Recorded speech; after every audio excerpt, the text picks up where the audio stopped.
Yeah. So that was the East. What do All right, you well, let's get what do you into think the the West? West. Yeah, what do you think it looks like? All right. Yeah, my top 10 West here. I've got number 1, the Denver Nuggets. Maybe a surprise, but with Jamal Murray coming back, you got MVP Nikola Jokic, and you've got Michael Porter Jr., who, in my opinion, maybe this is a hot take, he's already on his way to being the second best player on the Nuggets, better than Jamal Murray. You've got him. You've got maybe my boy Bo gonna get some playing time at some point. Will Barton is good. He's coming off injury. Hopefully, he's going to give you solid production this year. You've also got Jermichael Green is a good 3-point shooter at the 4. You've also got Monte Morris off the bench. He's a nice backup point guard as well. And I feel like there's someone else I'm Yeah, you're missing missing my there. guy, Aaron Gordon. Aaron Gordon. Oh man, Aaron Gordon. Yeah, no, they and he fits the team really well. I loved that when they made that trade in terms of a defender and a guy who can just be your fourth scoring option. Really solid get. So Playmaking that's too. yeah. What'd you say? Oh, playmaking too. Yeah. Yeah, yep. And he gets good offensive boards. He's a good hustler. Um, Outside of the Denver Nuggets as my number 1, I've got the Golden State Warriors at number 2 with a bounce back season from Klay Thompson. I think the 3-point shooting is still going to be elite, and he's the best catch and shoot shooter of all time.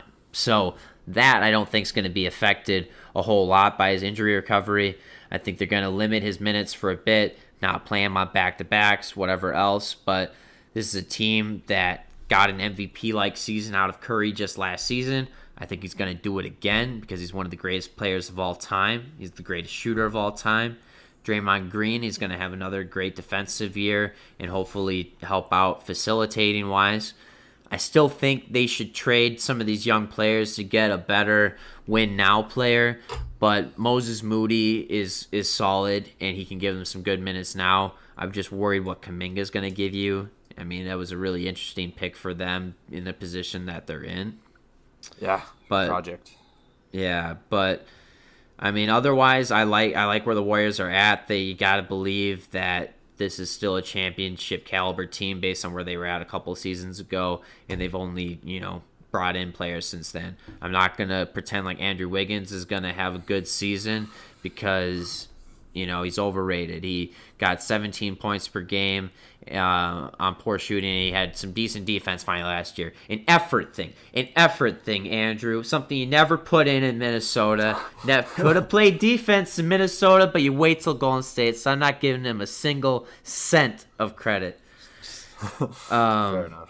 But number 3, I got the Los Angeles Lakers, the retirement home that was somehow able to bring in some nice young players like Malik Monk and Chris Dunn as well. Or not Chris Nunn. Chris Nunn. Close. But Kendrick Nunn. Kendrick Nunn. Totally different guy. What the hell is his first name?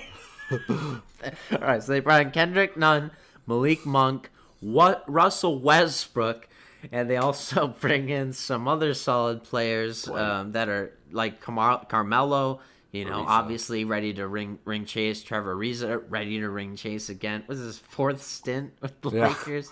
Yeah. You get Dwight on his Third third stint. Yeah. Dwight's on his Jared third. Dudley's back. Alex Caruso's gone. But fuck him. They got Mac McClung and Talon Horton Tucker, baby. Yeah, THT.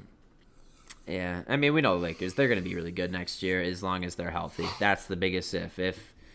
If Anthony Davis gets hurt again, which he will get hurt again. But if it's a big time injury, It's just how close to the playoffs does he get hurt again. It's not when. It's not if, it's when. That's what's going to affect it.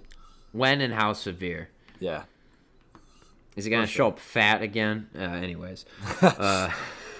At 4, I got the Utah Jazz, so a drop from 1 to 4. But after their playoff series, blowing the 2-0 lead to the Los Angeles Clippers to lose 4-2, I know Donovan Mitchell was hurt for that. And, Rudy Gobert, they want to say he wasn't guarding well enough on the perimeter. Well, he's a center. I'm sorry. He's Rudy Gobert. They can only do so much. But I love the addition of Rudy Gay. That was, I think, a really nice get for them. It seems like that might be a signal that he's going to be taking a lot of Joe Ingles minutes because they need better defense than what he's giving them. And the shooting's nice, but hey, we got Jordan Clarkson now, who's a sixth man of the year. We've got Bojan Bogdanovic, who was a great three-point shooter last season as well. Struggled the first half, and they still were doing well. Struggled the first half, they were still doing well, but he came back and he, was the reason they won certain games as well. Yeah. Mike Conley, they're able to bring him back on a nice deal. Donovan Mitchell, obviously he's great. He's coming back from injury. He's going to, I think, be really nice this year, hopefully take another step. And hopefully he's with Utah for a while longer. While we're at it, we'll just hope that they enjoy this season and they have a good year. They're a really fun team to watch. Yeah. Number 5, I've got the Phoenix Suns. So another drop here. Maybe I just don't believe in them as much as I should, but Devin Booker, he will have a good season. I love his trajectory as a player, and he's going to end up being the best shooting guard in the league at some point. Chris Paul, it's really just a matter of how severe his injury will be once he gets it.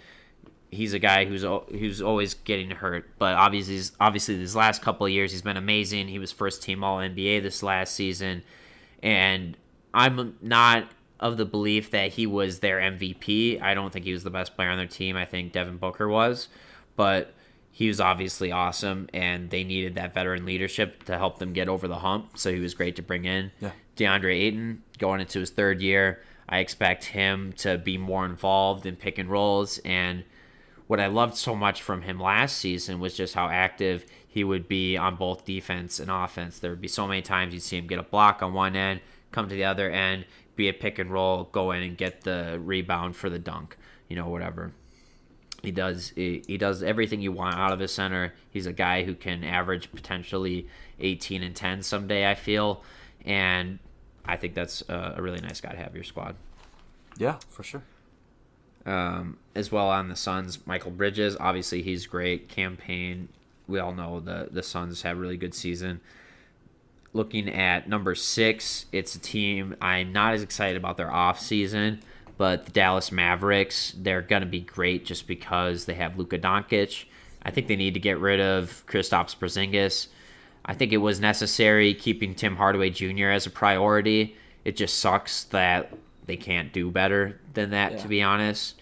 But he is a nice player for who he is, great three-point shooter. And I like Maxi Kleber as well. I'm not sure what they're going to do with Dwight Powell. It seems like they might trade him. But they need another big wing in there. They need another big-time wing player. I hate the acquisition of Jason Kidd, but hopefully they can figure things out. I just think the Luka factor is going to get them a top 6 seed. Is what it is. Number 7, the Minnesota Timberwolves, baby. Here we go, the Minnesota. I tell you what, my Minnesota Timberwolves. Not my Minnesota. No, we're take the bias out of that. The Minnesota Timberwolves have D'Angelo Russell coming back. He's going to play hopefully more games this year than he did last season. Same with Karl Anthony Towns. The two of them have only played 4 or 5 games together total. Anthony Edwards is going to his sophomore season, and he's going to go from averaging 19 points per game to 23 points per game. And he's going to get that 3-point shot percentage up as well, I believe. This is a team that has some solid role players like Jaden McDaniels and Jalen Noel, who are young, but they're getting better. Naz Reid is the god, and he is also getting better. He shoots an awesome 3 for a big man. They just really need to figure out the 4 position. But Malik Beasley, when he's not waving his gun at Childs, he's waving his gun in the air and shooting a 3 into the bucket because that man is a sharpshooter on and off the court, and I love him. I love him, and I would visit him in prison any day if he asked me to. Good to know. But Number 8, I've got the Los Angeles Clippers. They're going to have Kawhi out for most of the year, it sounds like. I am a Paul George believer that he can drag the team to the playoffs, and they've got decent enough role players around him where I don't think it's, an impossible task. Really like Reggie Jackson. Really like, he's come out. Really like that young guy. Terrence Mann. You knew I was talking about. As a young guy. He looked really nice last season. They bring in Keon Johnson this year as a rookie. Hopefully that's a guy with some potential. Looks really athletic out of Tennessee. Keon, I loved Keon. That was a great pick. Yeah, so I like where the Clippers are at. It sucks that they got that injury, but Kawhi maybe will come back just in time for the playoffs, and they can make a surprise run. Yeah. Number 9, I've got the Memphis Grizzlies finishing the same spot they did this last year. I think as long as guys are healthy, John Morant should be able to drag that team here. And I think with certain guys getting more minutes, like Desmond Bane and Jaren Jackson Jr. coming back, that they should be a pretty solid team. There's just a really strong Western Conference, so I don't see them going top 8 in this scenario. But number 10 is a team that falls pretty far in my prediction here. The Portland Trail Blazers. They, are balancing a tightrope beam here with Damian Lillard, hoping that they can have a good season, but I don't think they've done enough this offseason to prove that they can do that. They were in the playoffs last year, and they got swept by a Nuggets team that didn't have Jamal Murray. And their response this year was fire Terry Stotts, which was necessary. Yeah. But to bring in a man with no real coaching experience outside of 1 year as like a consultant, and he was, or an assistant coach for that 1 year, but he was one of the best point guards as my childhood watching. I won't deny that. But it doesn't mean he's going to be a great head coach. Yeah. And he's coming into a delicate situation here. And they should have traded C.J. McCollum at this point, in my opinion. And hopefully they still do before the year for someone, maybe a better big. But I don't know. I don't know what they're going to be able to do there. Nurkic is fine. Like, he's okay. I'm not, like, huge on him. He's hurt all the time. Norman Powell is nice. They gave him a big contract, but they wanted to keep him around, and for good reason. He's a solid player, especially what he can give you defensively and a solid, 16, 17 points a game, a decent three-point shot. I liked Gary Trent Jr. as well, but I guess Portland didn't like him more than Norman Powell. I think they just thought they had to pay him more. I guess. I mean, they're ended up not being true. Yeah. They ended up paying Norman 5 out of 90, 5 years, $90 million, and Gary Trent got 3 years, 51. Yeah, I didn't get that. I mean, they're close to the same player in the way they play. That's what I thought. And the roles they fill. So I don't know. Yeah, it was weird, but whatever. Teach their own, I guess. Yeah. I like Alfredo more than Marinara. Some people like Marinara more than Alfredo. How it goes. I like Marinara more than Alfredo. I don't even know if I have that opinion, to be honest. I'm trying to spitball here. Okay. But anyways, let's hear it, man. What are your top 10 in the West? Right, so I have the best team in the regular season, I think, will be the Lakers. I think they just have so much star power. How many Hall of Fame players are on this team? 5, 6? Probably 5. I think a solid 5. Marc Gasol, Westbrook, LeBron, 6, Davis, and who's the 5th? Dwight, Melo. Oh, Dwight and Melo, I suppose. Yeah. So I think they're gonna pull it through. I think they're gonna just pull that out. Not much said. We've talked about them a lot. I do think the Jazz will hit the 2nd seed. I think they have a great system. I think all the role players fit well. I think they can just run it back. They won't get a 1st seed, but they'll fall short at the 2nd, which they can't complain. I have the 3 as the Nuggets. If Murray comes back healthy right away, I'll have him at the 2. But if he has a rehab period, I think 3rd seed's where they're going to end up. The Suns I have at 4, and this is assuming Mikal Bridges takes the jump. I think he's the next person to take the jump on that team. He played really well in the playoffs, the finals. He was great. 3-point shooter, defender. He was awesome. I think DeAndre Ayton will take a jump. I'm hoping Mikal will take a bigger one. I think he will. I think Chris Paul will take a few steps back, but in his role, I think that's all right. I mean, he's an old man. Regardless, Chris Paul will still get like at least 14 points with 10 assists or close to 10 assists. So yeah, he'll facilitate their offense just fine. And yeah, I agree with you. Devin Booker was definitely the best player on the Suns during the finals run. 5, I have the Warriors. I think it's going to take. They're not going to be able to jump up to the second seed yet. I think it's going to take some time for all the young players to fit into their roles because they still have Wiseman, who was out a ton last year. Kuminga and Moody have to fit into what they want, and Klay Thompson's coming back, and I don't think his game will be that much affected, like you said. I don't think he's a best catch and shooter. I don't think you're going to see that much of a distance, but I think there is going to be a prep time for him. There will be a prep time, and they won't play him on back-to-backs, and he'll have like minute restrictions for a bit. So they're going to play it really safe with him because last season it sure looked like he was going to be ready to play the season, and then suddenly in a practice we find out he tears his Achilles. Yep. So 6, I have the Clippers. Paul George. I don't know what I just don't think he's a good fit next to Kawhi when he's playing with them. But when he's on his own, like in OKC, and he was an MVP candidate 2 years ago, I think he really excels. He can be a first option on a team, assuming like you get a really good second option. I just don't think he's a good fit next to Kawhi. All the role players they have, Terrence Mann's going to take a huge jump this year. I think they can pull out a 6th seed. The Mavs, assuming they still have Porzingis and he stays, will hit 7. I think he's going to be injured all year. They're not going to have enough production out of him, and they're going to have to go as their second option as Tim Hardaway Jr. Yep. I don't think he's a bad piece. You said, they can do better. They could do more. He should be like their 4th scoring option. I think they need 2 guys that are not as good as Luka, but better than Tim Hardaway Jr. I think he could be your 3rd option if you have a better bench of guys who can actually score instead of the people. The guys they have. Whatever.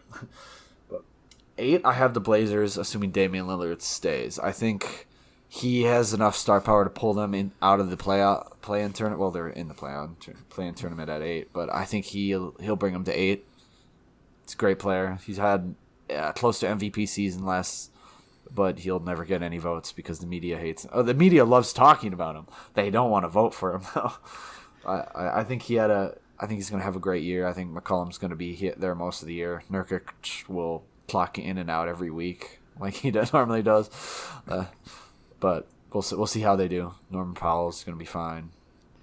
Yeah, Nurkic is like that Simpsons meme where his dad walks in with the hat and he takes it off and puts it on the little stand. He picks it back up, does a little twirl, and walks right back out. Yeah. He's like, "No, I'm here. No, I see you. I'm injured again. My bad. My bad. I am Nurkic. I am Nurkic. You should have known." Yeah. The one spot we agreed on was the Grizzlies at 9.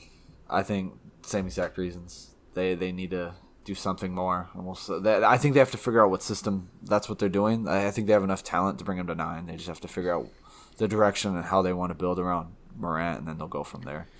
Yeah, I mean, they're definitely a team that could surprise us, and if they finished, top 6, I wouldn't be surprised. Really? But yeah, I wouldn't be surprised if they pulled it together. If John Morant was just like, "Hey, by the way, I'm really, really good, way better than you thought."